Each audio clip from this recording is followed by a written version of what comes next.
Hi everyone, welcome to Simran's chemistry class. तो आज हम डिस्कस करेंगे आईआईटी जैम के प्रीवियस ईयर क्वेश्चंस, जिसमें से फर्स्ट क्वेश्चन है the product are in the following reaction is. तो हमें सबस्ट्रेट गिवन है और ये कंडीशंस गिवन है कि हम पहले स्टेप में ओजोनोलिसिस कर रहे हैं, सेकंड स्टेप में हमने एक्वस NaOH ऐड किया है, प्रोडक्ट आर मिल रहा है। हमें डिसाइड करना है चार ऑप्शंस में से कि आर क्या है। तो सबसे पहले अगर हम सबस्ट्रेट की बात करें तो हमें एक 6 मेंबर्ड रिंग गिवन है जिसमें एक डबल बॉन्ड है, और उसके बाद हमें एक 5 मेंबर्ड रिंग गिवन है जिसमें दो मिथाइल ग्रुप्स जो है वो सेम कार्बन पे अटैच्ड है। पहली कंडीशन है ओजोनोलिसिस। ओजोनोलिसिस में क्या होता है, जब भी हमारे पास डबल बॉन्ड होता है एल्कीन का, सी, जब भी हमारे पास इस तरह से एल्कीन का डबल बॉन्ड प्रेजेंट होगा और हम कराएंगे ओजोनोलिसिस, तो ये बॉन्ड करेगा ब्रेक, और यहाँ पे हमारे पास जो है दोनों कार्बन पे जो है वो ऑक्सीजन आके अटैच हो जाएगी इस तरह से। राइट, तो ये होता है हमारे पास। अब इस केस में भी हमने यही करना है, क्योंकि हमें ओजोनोलिसिस गिवन है तो हमें इस बॉन्ड को ब्रेक करना है और ऑक्सीजन लगानी है। तो देखो किस तरह से हमें करना है इसको। यहाँ पे 5 मेंबर ऐसे कैसे इस तरह से रहेगा, इस पे दो मिथाइल ग्रुप्स अटैच्ड है, यहाँ पे डबल बॉन्ड ऑक्सीजन और यहाँ पे आएगा डबल बॉन्ड ऑक्सीजन इस तरह से। राइट, तो ये तो हमारे पास हो गया पहला स्टेप ओजोनोलिसिस। नेक्स्ट स्टेप में हमें गिवन है एक्वस NaOH। अब एक्वस NaOH क्या करेगा, ये करेगा इंट्रा मॉलिक्यूलर एल्डोल कंडेंसेशन। क्या काम है इसका, intra molecular aldol condensation. Right, तो इसमें इंट्रामॉलिक्यूलर क्यों, क्योंकि सेम मॉलिक्यूल में हमारे पास दो कार्बोनिल ग्रुप्स प्रेजेंट है। एक्वस NaOH क्या है, बेस है, बेस का काम है एसिडिक प्रोटोन लेना। अब एसिडिक प्रोटोन कौन सा होता है हमारे पास, अल्फा प्रोटोन एसिडिक होता है, अल्फा टू कार्बोनिल। अब यहाँ पे अल्फास के ऑप्शंस तो हैं, बट हमें वो अल्फा प्रोटोन रिमूव करना है जिसको रिमूव करने के बाद जब वो दूसरे कार्बोनिल पे अटैक करे तो हमारे पास जो प्रोडक्ट मिले उसमें 5 या 6 मेंबर रिंग मिले, बिकॉज अदरवाइज हमारे पास स्मॉल रिंग्स मिलेंगे जिसका कोई फायदा नहीं है। तो हमारे पास ये जो कार्बोनिल है इसकी अल्फा पोजीशन ये है, इस अल्फा पोजीशन से जो है वो एक प्रोटोन जो है वो बेस एब्स्ट्रैक्ट करेगा इस तरह से। यहाँ से हमारे पास इनोलेट बनेगा, मींस यहाँ पे यू कैन से कार्बोनाइन बनेगा जो रेजोनेंस से इनोलेट देगा। जो कार्बोनाइन बना वो जो है वो अटैक करेगा इस कार्बोनिल कार्बन पे, क्योंकि इलेक्ट्रॉन डेफिशिएंट है, ये पार्शियली पॉजिटिव है पार्शियली नेगेटिव है। राइट, तो इसके रेजोनेटिंग स्ट्रक्चर भी ड्रॉ कर सकते हो, बट उसका कोई फायदा नहीं है। OH नेगेटिव ने प्रोटोन लिया, प्रोटोन ने इस पे अटैक किया। अब देखते हैं की कितने मेंबर रिंग बनेगी, बट उससे पहले हमें इसकी नंबरिंग करनी पड़ेगी। So let's number this 1 2 3 4 5 6 7 8 9। Right, तो हमने नंबर कर दिया है। हमारे पास फोर्थ और नाइन्थ के बीच में बॉन्ड बना है, so first second third, first second third fourth, fourth और नाइन्थ के बीच में हमने एक बॉन्ड बनाया है। और नाइन्थ के साथ जुड़ा हुआ है एट्थ, एट्थ के साथ है सेवेंथ, सेवेंथ के साथ है सिक्स, सिक्स के साथ है फिफ्थ, और फिफ्थ और फोर्थ कनेक्टेड है। राइट, इस तरह से। राइट, और सेवेंथ कार्बन पे हमारे पास दो मिथाइल ग्रुप्स अटैच्ड है इस तरह से। और नाइन्थ कार्बन पे हमारे पास एक O नेगेटिव है, और फिफ्थ कार्बन पे हमारे पास डबल बॉन्ड O है। ये हमारे पास बना। नेक्स्ट स्टेप में हमारे पास, क्योंकि एक्वस कंडीशंस गिवन है, एक्वस कंडीशंस का मतलब है कि वाटर प्रेजेंट है, और अगर वाटर प्रेजेंट है तो जो O नेगेटिव है वो इस तरह से HOH, ये प्रोटोन लेगा, OH नेगेटिव जो है वो रिमूव हो जाएगा, और यहाँ पे हमारे पास क्या मिलेगा, एक 5 मेंबर रिंग पड़ी है हमारे पास इस तरह से। रेड, नंबर कर दो 1 1 2 3 4, फोर्थ और नाइन्थ कनेक्टेड है, नाइन्थ के साथ एट्थ, सेवेंथ, सिक्स्थ, और ये है फिफ्थ कार्बन। और फिफ्थ कार्बन पे डबल बॉन्ड O है, और यहाँ पे हमारे पास दो मिथाइल ग्रुप्स अटैच्ड है, और यहाँ पे हमारे पास आ गया OH। नेक्स्ट केस में हमारे पास क्या होगी, कंडेंसेशन, क्योंकि यहाँ पे इंट्रामोलिकुलर एल्डोल कंडेंसेशन होती है, मींस वाटर रिमूव होगा। ना OH तो यहाँ प्रेजेंट है, और हाइड्रोजन कौन सा निकलेगा, जो कि अल्फा टू कार्बोनिल है। कार्बोनिल के अल्फा ये वाला प्रोटोन है, ये वाला प्रोटोन एसिडिक है, ये यहाँ पे अपने इलेक्ट्रॉन्स रखेगा, और ये OH जो है वो निकल जाएगा, मींस वाटर रिमूव हो जाएगी, कंडेंसेशन हो जाएगी, और ये हो जाएगी रूम टेम्परेचर पे या थोड़ा सा हीट करने पे।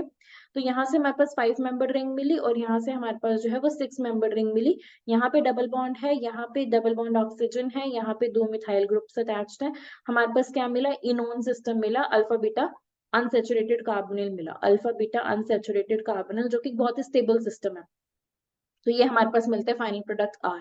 अगर ऑप्शन देखोगे ध्यान से तो कौन सा ऑप्शन करेक्ट होगा, फर्स्ट तो होगा गलत, क्योंकि यहाँ पे 5 मेंबर रिंग पे डबल बॉन्ड O है। और नेक्स्ट देखोगे बी, तो ये भी गलत है, क्योंकि यहाँ पे हमारे पास जो दो मिथाइल है वो 6 मेंबर रिंग पे है। सी देखोगे तो ये भी गलत है, क्योंकि यहाँ पे 5 मेंबर रिंग पे डबल बॉन्ड ऑक्सीजन है। डी देखोगे तो डी ऑप्शन करेक्ट है, क्योंकि यहाँ पे 6 मेंबर रिंग पे डबल बॉन्ड ऑक्सीजन है, और जिसके साथ अल्फा बीटा अनसैचुरेटेड जो है ये एल्कीन प्रेजेंट है, डबल बॉन्ड प्रेजेंट है, और यहाँ पे हमारे पास मिथाइल प्रेजेंट है और ये 5 मेंबर्ड रिंग जो है वो बिना किसी और सब्स्टिट्यूशन के है। सो for this question D is the correct answer. Question based था, पहले ओजोनोलिसिस करानी थी और दूसरे स्टेप में इंट्रामोलिक्यूलर एल्डोल कंडेंसेशन करानी थी, एल्डोल कंडेंसेशन। इस तरह से हम इंट्रामोलिकुलर एल्डोल कंडेंसेशन कराते हैं कि हमें वो एसिडिक प्रोटोन लेना है जो कि रिमूव होने पे 5 और 6 मेंबर्ड रिंग दे। अगर हम कोई और प्रोटोन ले लें तो वो हमें 4 मेंबर्ड रिंग भी दे सकता है, 3 मेंबर्ड रिंग भी दे सकता है। तो अगर उसको समझना है तो उसके लिए ध्यान से देखो इस केस में इसको मैं रिमूव करके ना एक बार दोबारा बताती हूँ कि अगर हम कोई और प्रोटोन क्यों नहीं रिमूव कर सकते। So let's understand that. देखो हमारे पास यहाँ से मिला इस तरह से,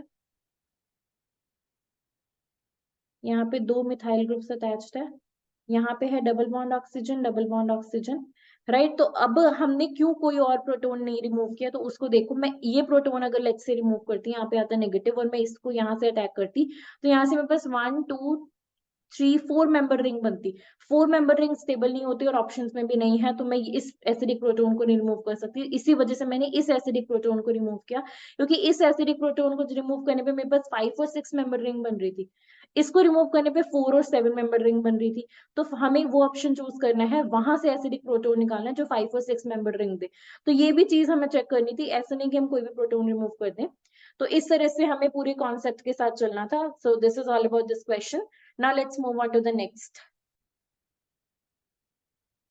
This is the next question from the same question from the same JAM previous year.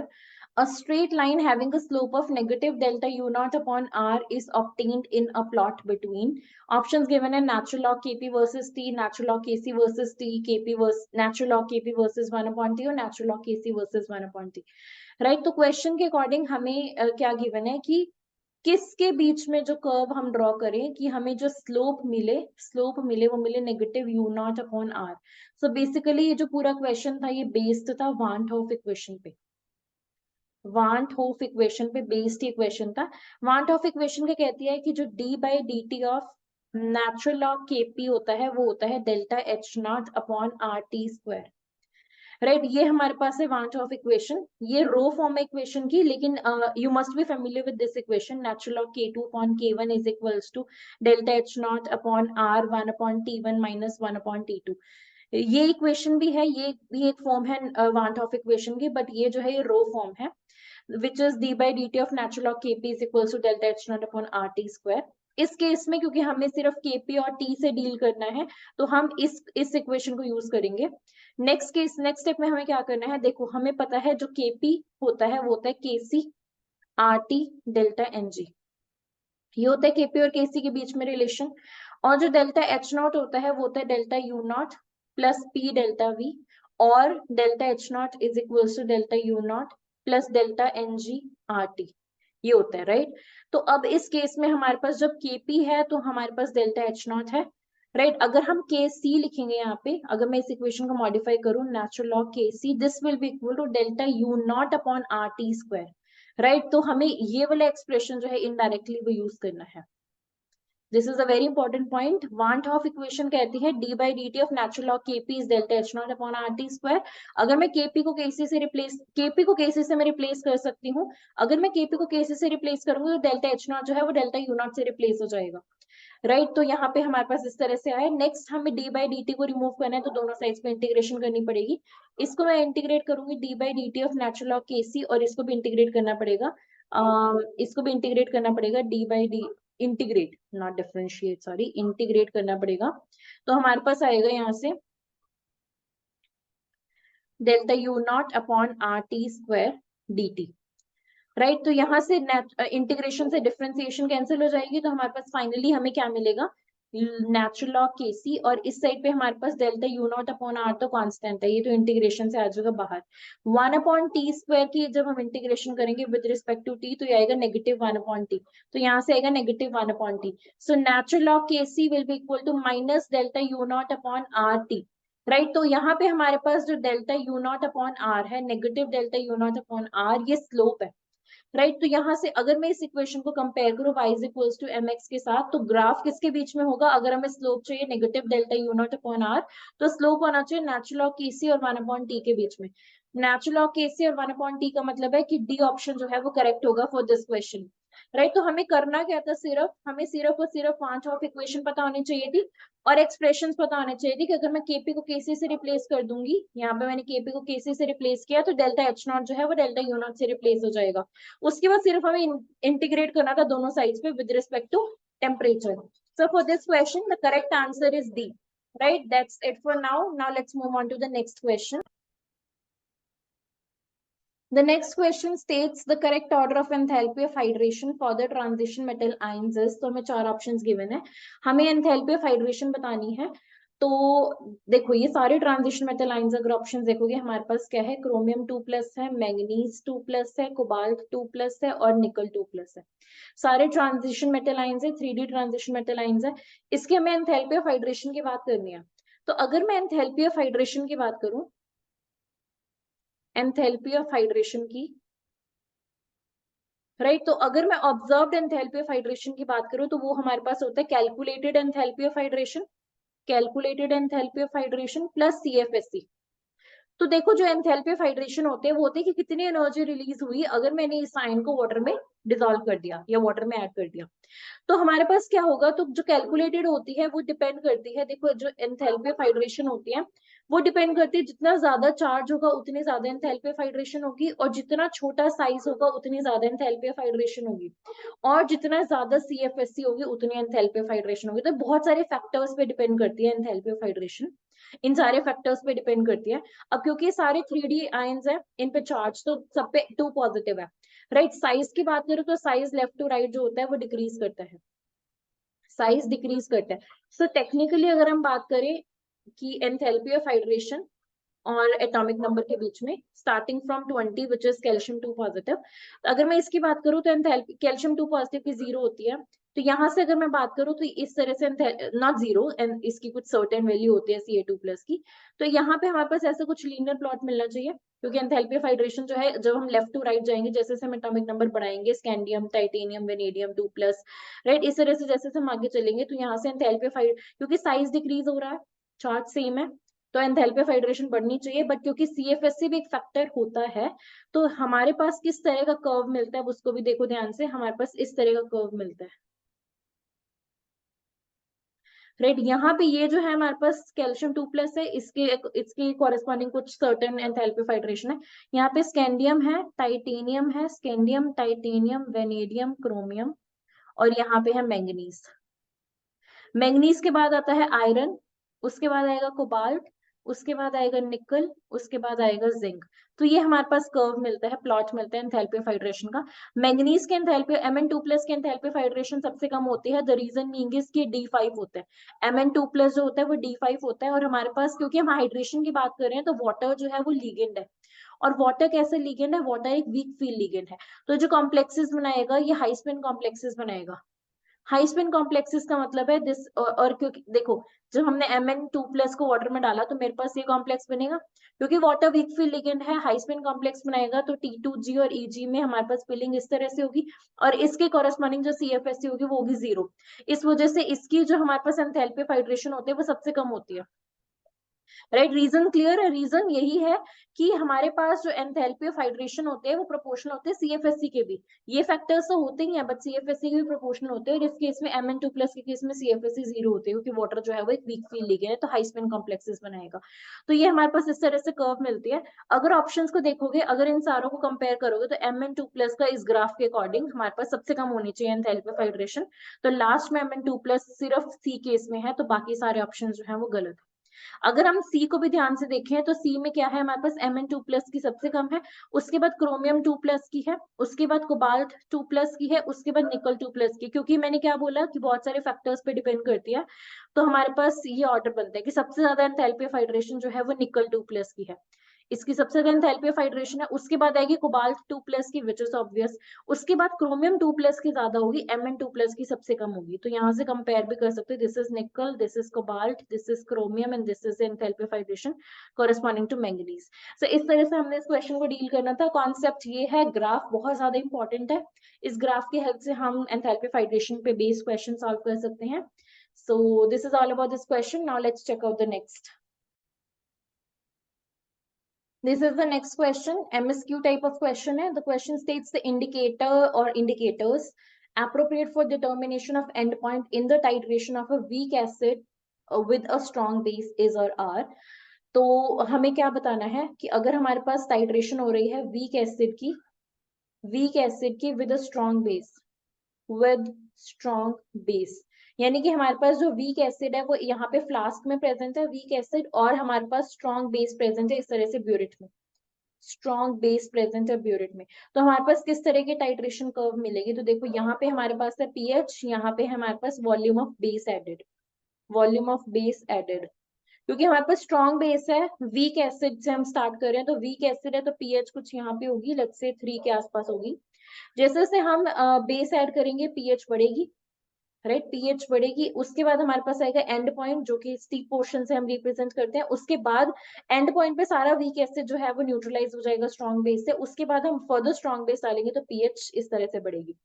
अब इस केस में जो ये स्टीप पार्ट है ये हमें एंड पॉइंट बताता है, ये किस पीएच के कॉरेस्पॉन्डिंग है? ये है 8 to 11, राइट। अगर हम वीक एसिड के स्ट्रॉन्ग बेस के साथ टाइट्रेशन कराते हैं तो हमारे पास एंड पॉइंट मिलता है 8 to 11 पीएच के कॉरेस्पॉन्डिंग, और हम वही इंडिकेटर यूज कर सकते हैं इस टाइट्रेशन में, सिर्फ वो इंडिकेटर यूज कर सकते हैं जो कि जिसकी जो पीएच रेंज है, वो इंडिकेटर जिसकी पीएच रेंज 8 to 11 के बीच में है, हम वही इंडिकेटर यूज कर सकते हैं इनकी टाइट्रेशन के लिए, राइट। तो इस तरह से हम इंडिकेटर्स को सिलेक्ट करते हैं डिपेंडिंग ऑन कि हमारा एंड पॉइंट किस पीएच रेंज में आएगा। तो अगर मैं अपने ऑप्शंस की बात करूं, सबसे पहले ऑप्शन की बात करते हैं फिनोल्फथीन की। तो इसका जो पीएच होता है, ये इसकी जो इंडिकेटर रेंज है, पीएच रेंज है, वो हमारे पास है 8.3 to 10, यानी कि हम इसको यूज कर सकते हैं एज ए इंडिकेटर अपने वीक एसिड और स्ट्रॉन्ग बेस की टाइट्रेशन में, क्योंकि इसकी जो पीएच रेंज है वो अपने एंड पॉइंट से मैच करती है, स्टीप पार्ट से मैच करती है। नेक्स्ट हमारे पास है थाइमोल ब्लू। अगर मैं थाइमोल ब्लू की बात करूं तो इसकी जो पीएच रेंज है वो हमारे पास होती है 8 to 9.6, जो कि इसके जो रेंज में आ रही है, तो हम इसको भी यूज कर सकते हैं एज अ इंडिकेटर। नेक्स्ट हमारे पास आता है ब्रोमोफिनोल ब्लू। इसकी जो पीएच रेंज है हमारे पास वो है 3 to 4.6, राइट। 3 to 4.6 इसकी पीएच रेंज है, इसको हम यूज नहीं कर सकते, तो ये हमारे पास हो गया गलत। नेक्स्ट आता है हमारे पास मिथाइल ऑरेंज।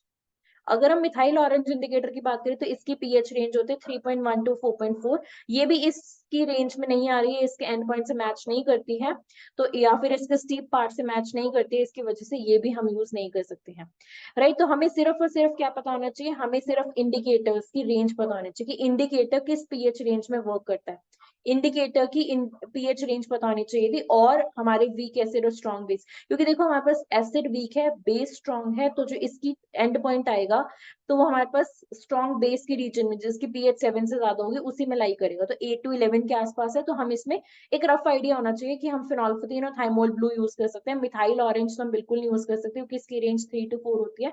ब्रोमोफिनोल ब्लू की भी रेंज 3 to 4 होती है, इसको नहीं यूज कर सकते। इनकी रेंज 8 to 10 होती है, इसको यूज कर सकते हैं। So for this question, the correct answer is A and B. And so yes, this was all about this question. Now let's check out the next question.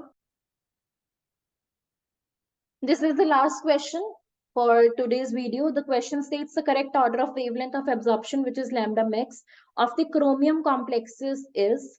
तो हमें चार ऑप्शंस गिवन है, सभी में क्रोमियम के कॉम्प्लेक्सेस हैं, और सभी में क्रोमियम की जो ऑक्सीडेशन स्टेट है वो 3+ है, राइट। इसमें हमें लैम्डा मैक्स का ऑर्डर बताना है। Lambda max is wavelength of absorption, right. अब इन सभी में डिफरेंस क्या है? सबसे पहले तो डिफरेंस देखते हैं। सभी में क्रोमियम 3+ है, बट द पॉइंट इज कि हम अलग अलग लिगेंड्स यूज कर रहे हैं। हमारे पास F negative, water, En is ethylene diamine, which is CH2 CH2 NH2 NH2. This is ethylene diamine, जो कि एक बाइडेंडेट लिगेंड है, इसी वजह से हमने इसके 3 लिगेंड्स यूज किए हैं। और हमारे पास लास्ट है Cn नेगेटिव। तो ये 4 लिगेंड्स हम यूज कर रहे हैं, सारे ऑक्टाहेड्रल कॉम्प्लेक्सेस बना रहे हैं, सभी में कोऑर्डिनेशन नंबर 6 है, सभी में क्रोमियम 3+ है। सिर्फ डिफरेंस किस चीज का है? डिफरेंस है सिर्फ लिगेंड्स का, राइट। और हमें बताना क्या है? लैम्डा मैक्स का ऑर्डर बताना है। तो हमें पता होना चाहिए कि जो वेवलेंथ होती है वो इनवर्सली प्रोपोर्शनल होती है एनर्जी के, राइट, ये हमें पता है क्योंकि E is equals to H nu होता है, E is equals to H nu और E is equals to H C by lambda. So जो एनर्जी और वेवलेंथ होते हैं वो इनवर्सली प्रोपोर्शनल होते हैं, क्योंकि H प्लैंक्स कांस्टेंट है, C जो है वो स्पीड ऑफ लाइट है। तो यहाँ से हमारे पास जो लैम्डा मैक्स है वो आएगा inversely proportional to the this splitting energy. Splitting energy, किसकी स्प्लिटिंग एनर्जी? क्योंकि हम सभी ऑक्टाहेड्रल कॉम्प्लेक्सेस ले रहे हैं, तो यहाँ पे हमारे पास है T2G, यहाँ पे हमारे पास है Eg, इनके बीच में जो स्प्लिटिंग एनर्जी होती है इसे हम बोलते हैं डेल्टा O। तो जो लैम्डा मैक्स है वो इनवर्सली प्रोपोर्शनल डेल्टा O की। Lambda max is inversely proportional to delta O। जितना ज्यादा डेल्टा O उतना ही कम लैम्डा मैक्स। अब मैं इन लिगेंड्स के लिए डेल्टा O की बात करती हूँ। तो अगर हम स्पेक्ट्रोकेमिकल सीरीज की बात करें, स्पेक्ट्रोकेमिकल सीरीज की बात करें, तो हमें पता है जो Cn नेगेटिव है वो बहुत ही स्ट्रॉन्ग फील्ड लिगेंड है, this is a strong field ligand. उसके बाद हमारे पास आता है, नेक्स्ट आता है इथिलीन डायमीन, फिर आता है हमारे पास वाटर और फिर आता है F नेगेटिव। ये हमारे पास अकॉर्डिंग टू स्पेक्ट्रोकेमिकल सीरीज है, यानी कि यही हमारे पास ऑर्डर ऑफ डेल्टा O है। राइट, कि जो डेल्टा कि अगर हमारे पास Cn नेगेटिव होगा वो बहुत ज्यादा स्प्लिटिंग करेगा, क्योंकि स्ट्रॉन्ग फील्ड लिगेंड है, मींस डेल्टा O बहुत ज्यादा होगा। अगर मैं ऑर्डर ऑफ डेल्टा O की बात करूं तो वो है Cn नेगेटिव, फिर इथिलीन डायमीन, फिर वाटर, फिर F नेगेटिव। राइट, लेकिन अगर मैं लैम्डा मैक्स की बात करूं तो ऑर्डर हो जाएगा reverse. Right, so now let's talk about the order of lambda max, क्योंकि हमने क्वेश्चन में क्या आंसर करना है, हमने लैम्डा मैक्स का ऑर्डर ही बताना है। तो अगर हम लैम्डा मैक्स के ऑर्डर की बात करें तो लैम्डा मैक्स का ऑर्डर होगा F नेगेटिव के लिए सबसे ज्यादा, फिर वाटर के लिए, फिर इथिलीन डायमीन और फिर Cn नेगेटिव। कॉम्प्लेक्सेस की बात करें, क्योंकि हम कॉम्प्लेक्सेस की बात कर रहे हैं, तो हमारे पास कौन सा होगा? Chromium H2O, sorry chromium F6, क्योंकि हम ऑक्टाहेड्रल कॉम्प्लेक्सेस की बात कर रहे हैं।